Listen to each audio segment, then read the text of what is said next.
Sometimes it looks scintillating. Sometimes you just want to survive. Today was one of those Saturdays in Eugene where the Ducks get it done over the Bruins in a Pac-12 thriller, 38-35 as Oregon gets it done. And, of course, they are still undefeated. We got Ryan Winter on the line from Sports Chat 503. Ryan, how's it going? Great, Mark. Thanks for having me on, man. Appreciate you.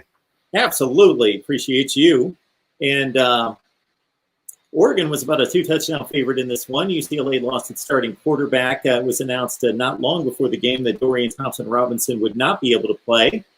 I expected a little bit more breathing room, but it was a little sketchy down the stretch.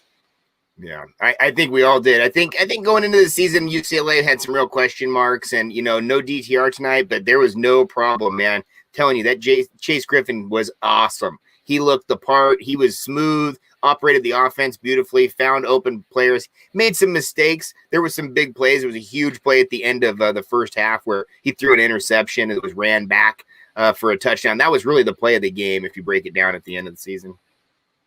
So the Ducks still had some turnover issues despite a lot of productivity out of the passing game. Tyler Shook threw for 384 and 3 touchdowns, so he continues to get the job done.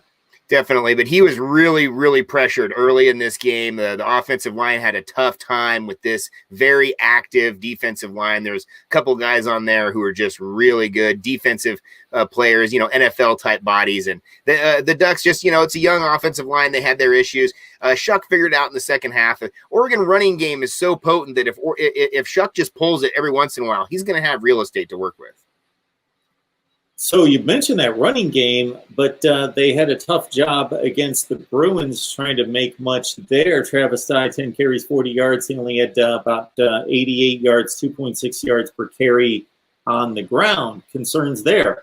No, that was what they were keying on. So Oregon was trying to take everything else. Oregon was really creative. I mean, Joe Moorhead's offense, man, I'm really excited to see this. The last couple of years, there's been a lot of moaning and groaning about the Oregon offensive coordinator. And this year, man, we are really excited to see him. Super creative plays, old school plays, kind of jump pass over the top of the defense for the quarterback and suck everybody in on the run and then be able to pass and really exploit the tight ends as well. Oregon's got some really good tight ends and really deep. They're running 2 tight end sets. They're using tight ends in power. They're pulling the tight ends across, and they're just being very creative.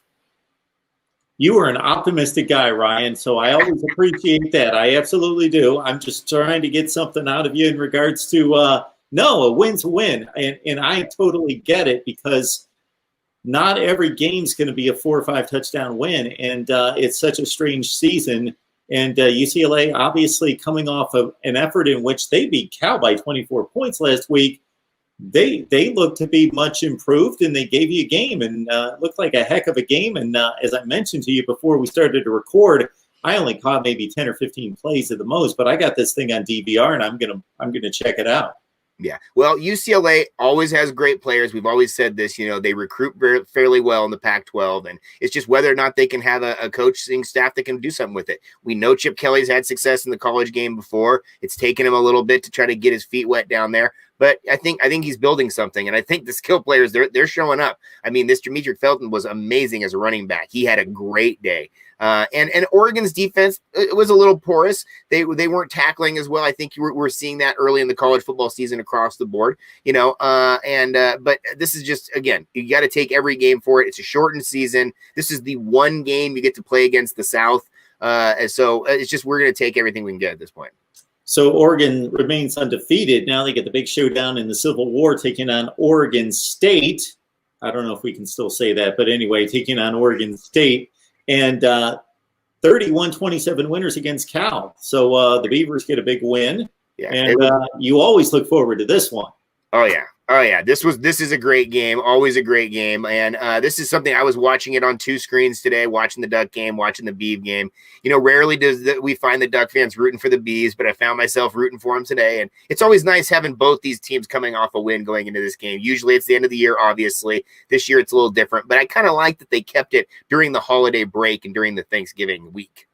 Awesome.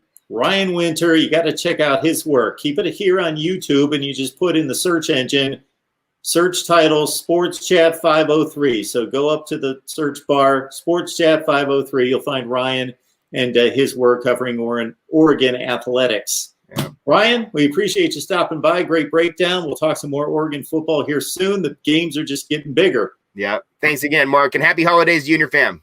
Absolutely. Same to you. See ya.